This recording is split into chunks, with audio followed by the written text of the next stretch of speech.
Hello friends, I hope કે બધા મજામાં હશો. ચલો મિત્રો, આજે આપણે ક્વેશ્ચન નંબર 7 જોવાના છીએ. બહુ દમદાર પ્રશ્ન છે, મજા આવશે.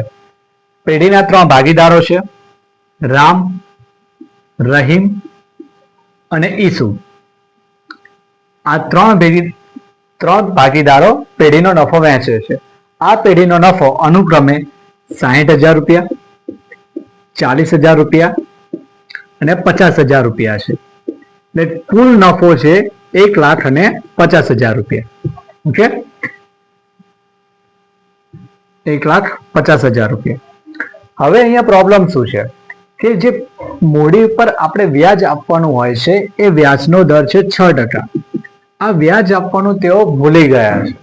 મેં પહેલા પણ તમને ઉદાહરણમાં સમજાવ્યું હતું કે જ્યારે વ્યાજ આપવાનું ભૂલી જાય છે ત્યારે એ વ્યાજ નફા પેટે દરેક ભાગીદારોમાં વહેંચાઈ જાય છે. તો પહેલા તો આપણે જે વ્યાજ આપવાનું છે એ આપી દઈએ. કેટલું આપવાનું છે? 6%. તો ત્રણેય ભાગીદારોનું આપણે પહેલા વ્યાજ શોધી લઈએ. ચલો, વ્યાજ, મૂડી પર વ્યાજ 60,000 નું કેટલું થાય છે? 60,000 ગુણ્યા 6%, તો 3600 રૂપિયા. બરોબર. ત્યારબાદ 40,000 નું, 40,000 ગુણ્યા 6% એટલે 2400 રૂપિયા. ત્યારબાદ 50,000 ગુણ્યા 6% એટલે એના 3,000 રૂપિયા.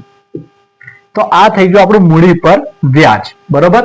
હવે શું થયું? જે વ્યાજ ગણાયું નથી એ નફા પેઠે સરખા ભાગે વહેંચાઈ ગયું છે. એટલે કુલ કેટલું વ્યાજ થાય છે તો જોઈ લઈએ આપણે. 1,50,000 ગુણ્યા 6% એટલે કે 9,000 રૂપિયા કુલ વ્યાજ થતું. તો આ 9,000 રૂપિયા જે નોંધવાના વ્યાજ સ્વરૂપે નોંધવાના વિસરાઈ ગયા છે એ આપણે પહેલા શોધી લીધા અને નફા પેટે વહેંચાયા છે. અહીંયા આપણે નફા નુકસાનનું પ્રમાણ આપ્યું નથી. એટલે કે આ જે વ્યાજ છે એ સરખા ભાગે વહેંચાઈ ગયું છે. એટલે 9,000 ના 3 સરખા ભાગ કરીએ એટલે કે 3,000, 3,000, 3,000. કે વ્યાજની ખોટી નોંધ.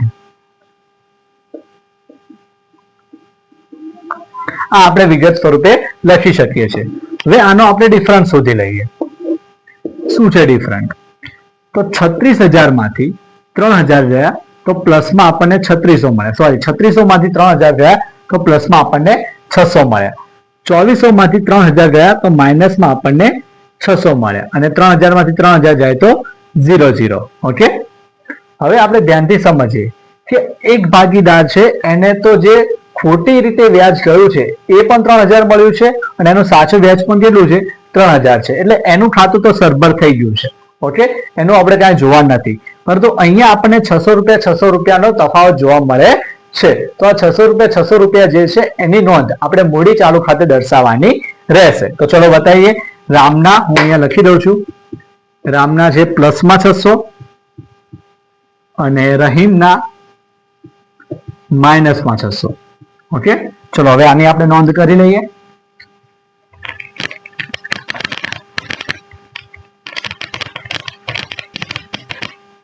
મૂડી ચાલુ ખાતું, મૂડી ચાલુ ખાતું, તારીખ,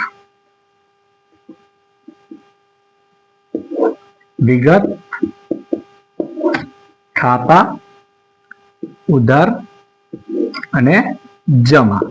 ઓકે, ચલો હવે આપણે એની નોંધ કરી લઈએ. મેં પહેલા પણ કહ્યું હતું તમને, જે માઇનસમાં હોય એને આપણે ઉધારવાના છે. તો રહીમ માઇનસમાં છે, તો રહીમના ચાલુ મૂડી ખાતે ઉધાર કેટલા રૂપિયા છે? 600 રૂપિયા. તે રામના ચાલુ મૂડી ખાતે 600 રૂપિયા. આ રીતે આપણે ચાલુ મૂડી ખાતામાં એની નોંધ દર્શાવીશું.